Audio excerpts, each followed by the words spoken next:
do everything. Who memorised the video outside? Who memorised every single instruction? Yeah? Yeah. Don't fib, don't lie. Even I don't know. I don't believe you, even I don't know.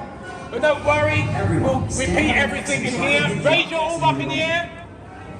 This orb is your best friend, your bestie, your pal. So take good care of it. It will teach you, you're going to be with it for the next hour and change. You know, use it how to fight, how to chop. Remember chop chop?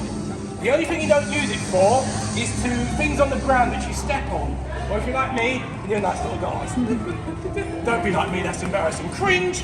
Alright, so, big adventurers, listen up. We don't discriminate between big adult adventurers and little ones. If you have an orb, we expect you to work. No sneaky on your phone looking at work emails. This is not a creche. We're not babysitters. You got an orb, you need to work, okay? Okay, we've got cameras. So, you see the X's over there? You're going to start off on an X, do some chopping. You can take photos, you're here for a couple of minutes.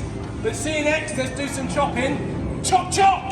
Go, go, go! Grab those resources. We don't need them to craft better tools.